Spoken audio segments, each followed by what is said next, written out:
تاثیر کرتی ہے, وہ کام رکھتی ہے. جیسے ابلیس شروع سے کام کرتا ہے وہ آج بھی کام کر رہا ہے اسی طرح. اگر میں کہوں کہ آپ سے کوئی گناہ سرزد ہو جائے اور آپ اس سے ایسے توبہ کر لیں جیسے آپ کبھی اس کی طرف مڑ کر بھی نہ دیکھیں, تو میں کہہ سکتی ہوں کہ یہ گناہ یہیں دب جائے گا اور آپ کی نسل تک کنورٹ نہیں ہوگا. لیکن اگر آپ اس گناہ کو بار بار دہراتے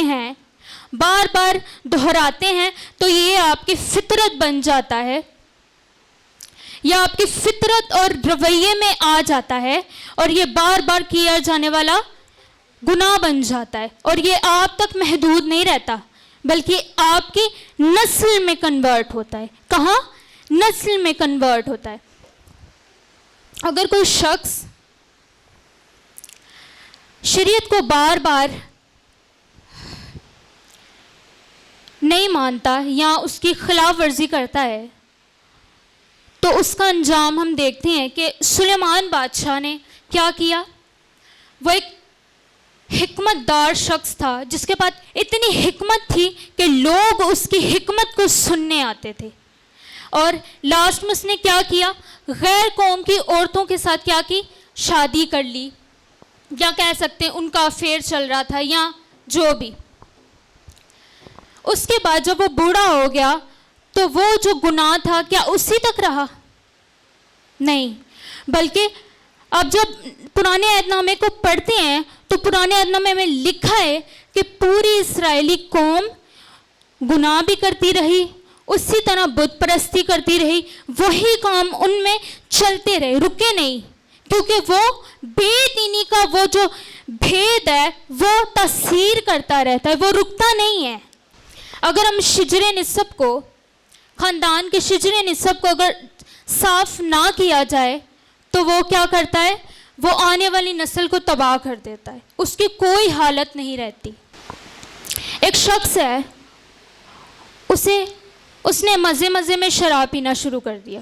سمجھے اس کی دوستی ہوئی, اس نے اپنے دوستی کے مزے میں شراب پینا شروع کر دیا, اور یہی اس کا بار بار کیا جانے والا عمل بن گیا.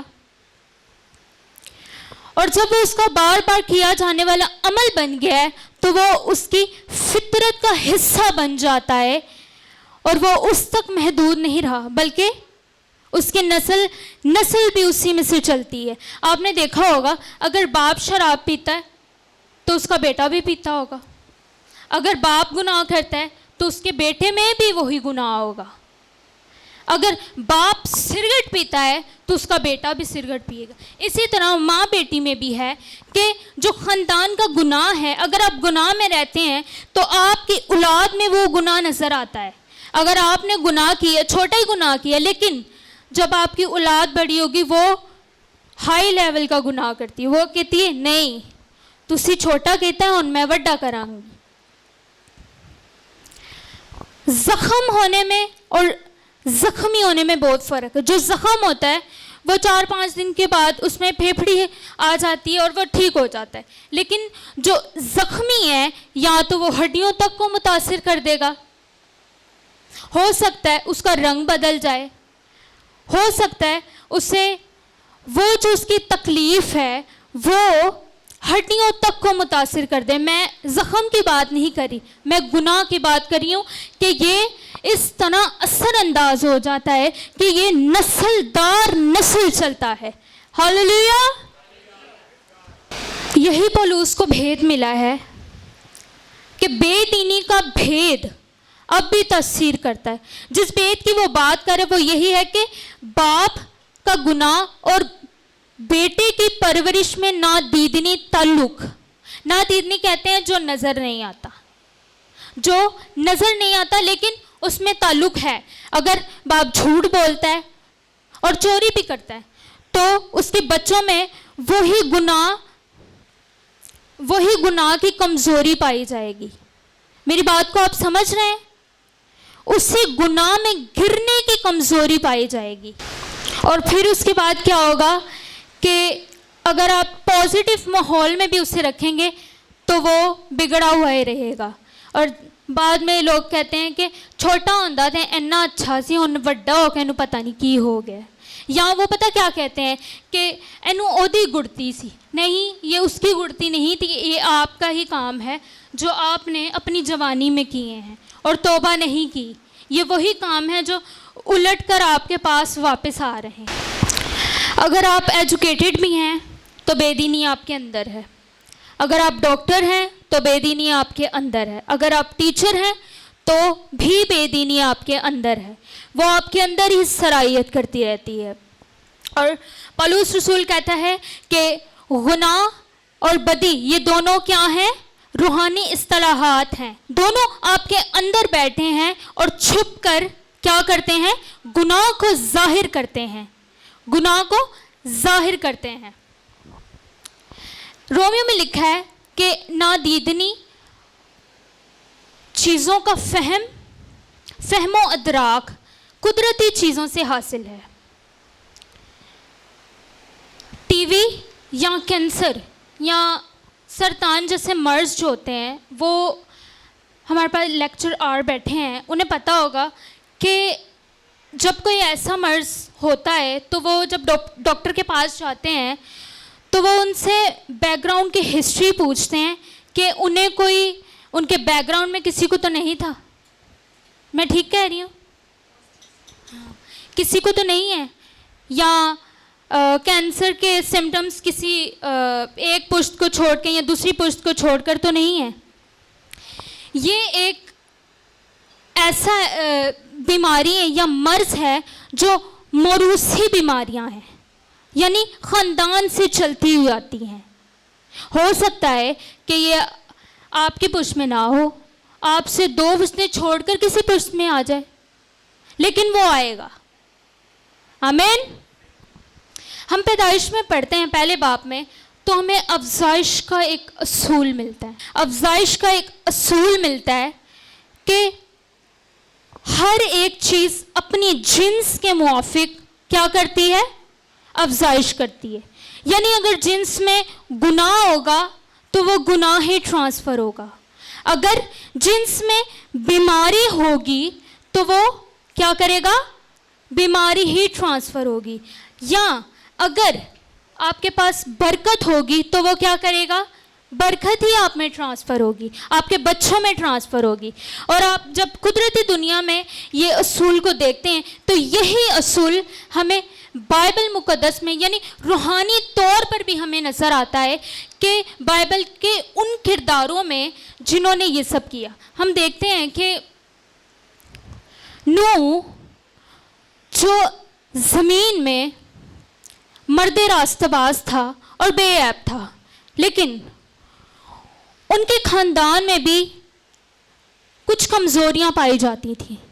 یعنی اس کا جو بیٹا حام تھا اس میں ہم جنس پرستی جو گناہ کے ماتحت تھا.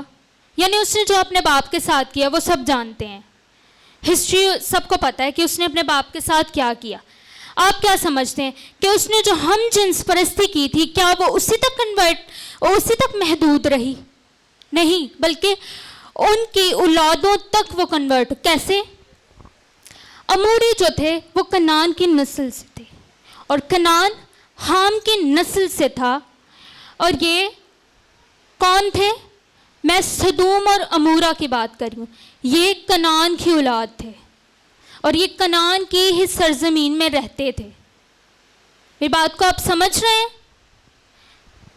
اور جب آپ نوح اور اس کا بھتیجا لوط کی سٹوری کو پڑھتے ہیں تو ان دونوں نے الگ الگ علاقوں کو چنا. لوط نے کس کو چنا؟ سدوم اور امورا کو چنا. اور وہاں کے لوگ کیا تھے؟ بت پرست, غیر معبودوں کی عبادت کرنے والے, اور ان میں ایک خاص گناہ پایا جاتا تھا جو تھا ہم جنس پرستی. اور وہ کہاں سے آئی تھی؟ وہ کیا انہیں ابھی یاد آیا تھا؟ نہیں, بلکہ جو اس کے باپ دادا نے کیا وہ وہی کر رہے تھے. جیسا میں نے آپ کو بولا کہ حام کی نسل سے تھے یہ سب. جب آپ دیکھتے ہیں تو اموریوں کے گناہ اس قدر اوپر چلے گئے کہ خداوند کو ایکشن لینا پڑا. اور میں سمجھتی ہوں کہ یہ بے دینی کا بھید یہیں پر ظاہر ہو گیا تھا. بے دینی کا بھید کیا ہو گیا تھا؟ یہیں پر ظاہر ہو گیا تھا. اور اتنی گناہ آلودہ زندگی اور ان کے باپ دادا سے جو گناہ چلتا ہوا آیا تھا، اس کی وجہ سے وہ کجوی اور اتنے ٹیڑھے پن کا شکار ہو گئے تھے کہ خداوند نے ایکشن لیا. اور خداوند نے ایسا ایکشن لیا کہ آپ سب جانتے ہیں کہ وہ جل کر راکھ ہو گئے اور ان کا آج تک کوئی نشان نہیں ہے. اور یہ آپ نہ سمجھیں کہ آپ سب بھی بچ جائیں گے. ہاللیلویا. میں ایک بات پر آئی کہ جب ہم یہودا کو پڑھتے ہیں، یہودا کی بیوی تھی، اس کے 3 بچے تھے. یہودا کی بیوی مر گئی، اس کے پہلے بیٹے کی بھی ڈیتھ ہو گئی، دوسرے کی بھی ڈیتھ ہو گئی، تیسرے کی شادی نہیں ہوئی. تو خداوند یسوع کس کی نسل سے آئے؟ تیسرے کی تو شادی نہیں ہوئی. خداوند یسوع کس کی نسل سے آئے پھر؟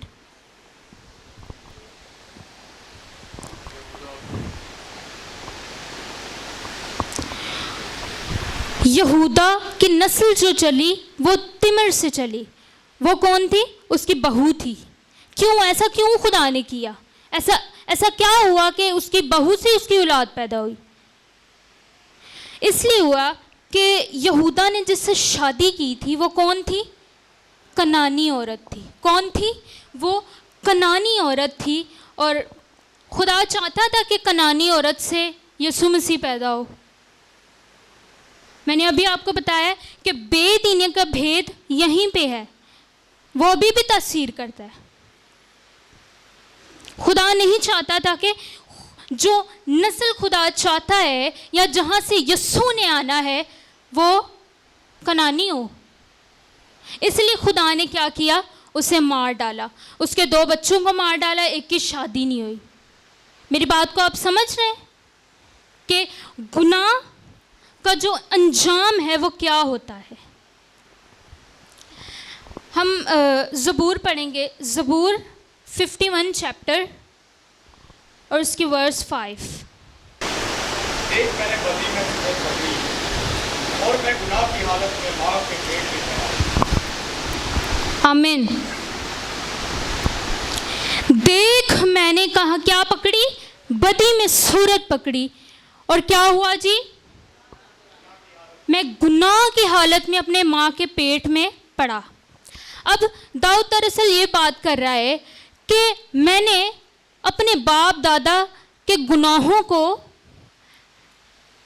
اپنی میراث میں لیا، یعنی وراثت میں انہیں لیا، اور حمل کے ذریعے ان کی کمزوریوں کو اپنے بیچ میں پایا. یا ان کا جو گناہ تھا، یا گناہ کہہ سکتے ہیں کہ ان کے رویے ہو سکتے ہیں، خصوصیات ہو سکتی ہیں، فطرتیں ہو سکتی ہیں، یا الگ الگ گناہ ہو سکتے ہیں، یہ آپ سب میں کنورٹ ہو سکتا ہے. میری بات کو آپ سمجھ رہے ہیں؟ جب آپ پرانے عہد نامے کو پڑھتے ہیں تو آپ کو پتہ چلے گا کہ ایک اگر گناہ کرتا ہے تو اس کا بیٹا بھی وہی گناہ کرتا ہے. ایسے ہی چلتا چلتا پوری اسرائیل قوم نے گناہ کیا، اور خداوند نے ایکشن لیا اور انہیں کیا کر دیا؟ انہیں قوموں کے حوالے کر دیا. ٹھیک ہے؟ تو میں کہتی ہوں کہ ہمیں ٹینشن لینے کی ضرورت نہیں ہے، اور نہ ہمیں اس لعنت میں رہنے کی ضرورت ہے، کیونکہ ہم خداوند کو شکر کرتے ہیں کہ خداوند نے ہمارے لیے جان دی، اور ہمارے گناہوں کے باعث وہ کیا کیا گیا؟ کچلا گیا. اور اس نے ہمارے لیے برکت کے راستوں کو ہموار کیا، اور ہماری اولاد کے لیے برکت کو ہموار کیا، اور وہ سب جو برکت کے دروازے ہمارے لیے کھل گئے ہیں. اور جب ہم یسایہ میں پڑھتے ہیں تو وہاں لکھا ہے جو روح سے پیدا ہوتا ہے، یعنی یسوع سے پیدا ہوتا ہے، وہ سب کیا ہیں؟ خداوند یسوع کی نسل سے ہیں. اور جب ہم خداوند یسوع کی نسل سے ہیں تو آپ مجھے بتائیں کہ جب آپ کی اولاد ہوگی تو وہ کیسی ہوگی؟ کیسی ہوگی؟ کیا وہ گناہ میں ہوگی؟ مجھے بتائیں، کیا وہ گناہ میں ہوگی؟ کیونکہ آپ تو یسوع کی نسل سے، یسوع کے اندر کیا گناہ ہے؟ جب آپ کی اولاد ہوگی تو وہ بھی بابرکت اولاد ہوگی. ہاللیلویا. جیسے میں نے پیدائش میں کہا ہے کہ ہر چیز اپنے جنس کے موافق کیا کرتی ہے؟ افزائش کرتی ہے. یعنی اگر جنس میں گناہ ہوگا تو وہ گناہ ہی آگے ٹرانسفر ہوگا، اگر برکت ہوگی تو وہ برکت ہی آگے ٹرانسفر ہوگی. یہ آپ کا اپنا فیصلہ ہے کہ آپ خداوند یسوع کو قبول کرتے ہیں یا نہیں، یا آپ خود بھی گناہ میں رہتے ہیں یا اپنی اولاد کو بھی گناہ میں. میں نے شروع میں کہا کہ میں نے خداوند سے پوچھا کہ اگر میرے ماں باپ نجات یافتہ نہ ہوتے تو میری زندگی کیسی ہوتی. تو آپ بتائیں کہ اگر آپ کے ماں باپ گناہ میں ہوتے یا خداوند یسوع کو قبول نہ کرتے تو آپ کی زندگی کیسی ہوتی. اور آپ نے انجام دیکھا کہ خداوند نے انجام ان کا کیا کیا، اور خداوند اب چھوڑے گا نہیں کسی کو بھی. اگر اس نے پرانے عہد نامے میں کسی کو نہیں چھوڑا تو وہ اب بھی چپ ہے، کیونکہ خداوند یسوع کے خون کے وسیلہ سے وہ چپ ہے. آمین. اس کلام کے وسیلہ سے آپ کو خداوند برکت دے. اور میں ریورنڈ پاسٹر شفقت سے کہوں گی کہ وہ آئیں اور تھوڑے سے آسان طریقے سے انہیں سمجھائیں. پریز گاڈ. آئے ہم زوردار تالیاں اپنی بیٹی کے لیے بجائیں گے.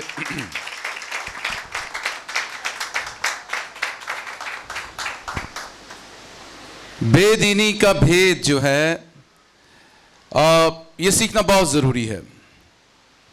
اور آسان الفاظ میں بے دینی کے بھید کو بغاوت کہتے ہیں، ریبیلیس نیچر کہتے ہیں. یعنی ایسی فطرت جو انسان کو خدا کے قانون سے خارج کرتی ہے. ہم خدا کے احکامات و قوانین اور خدا کی مرضی یا اس کی خواہش کے مطابق نہیں بلکہ اس سے مخالف سمت بڑھتے چلے جاتے ہیں. اور جس طرح ہماری بیٹی نے پیدائش سے لے کر باقی تمام واقعات میں بے دینی کی تاثیر کی بابت سکھایا ہے، تو بہت بار اس میں ایک اور سمت میں بھی اضافہ ہو جاتا ہے. کچھ چیزیں جبلتی اعتبار سے جسے ہم ڈی این اے کریکٹر کہتے ہیں وہ ایک نسل سے دوسری نسل میں ٹرانسفر ہوتا ہے، لیکن بہت ساری چیزیں کلام کے مطابق کہتی ہیں کہ بری صحبتیں اچھی عادتوں کو کیا کرتی ہیں؟ بگاڑ دیتی ہیں. بری صحبتیں کیا کرتی ہیں؟ اچھی عادتوں کو بگاڑ دیتی ہیں. اور وہ بے دینی کا بھید جو ہے وہ بری صحبت کے وسیلہ سے بھی انسان میں سرایت کر جاتا. تاثیریں جو ہیں وہ پوری دنیا میں موجود ہیں، اور تاثیر کے زیر اثر ہو جانا ہمیں بے دینی کے بھید کا قائل کر دیتا ہے. تو بھید کوئی ایسی بات نہیں ہے کہ جو چھپا ہوا ہے، بلکہ بھید وہ ہے جو ہم نہ جانیں. اور جب ہم اسے جان لیتے ہیں تو بہت ضروری ہے کہ ہم اس میں سے باہر نکلنے کی کوشش کریں. ابھی جس طرح بیٹی کہہ رہی تھی کہ راست باز سے راست باز نسل پیدا ہوتی ہے، لیکن راست باز شخص جو ہے اس سے پیدا ہونے والی اولاد اس وقت تک نجات یافتہ نہیں ہوتی جب تک وہ ایمان سے اقرار نہیں کرتی اور خداوند یسوع مسیح کو اپنا خداوند قبول نہیں کرتی. ہم راست باز ماحول تو دے سکتے ہیں، ہم ایمان تو ٹرانسفر کر سکتے ہیں، لیکن اصل نجات انسان کے اقرار میں ہے، جو اسے اس بے دینی کے بھید سے آزاد کر کے فرما برداری اور مسیح میں قائم رہنے کی روح عطا کرتا ہے. کیونکہ کلام کہتا ہے کہ ہم دو مالکوں کی خدمت نہیں کر سکتے.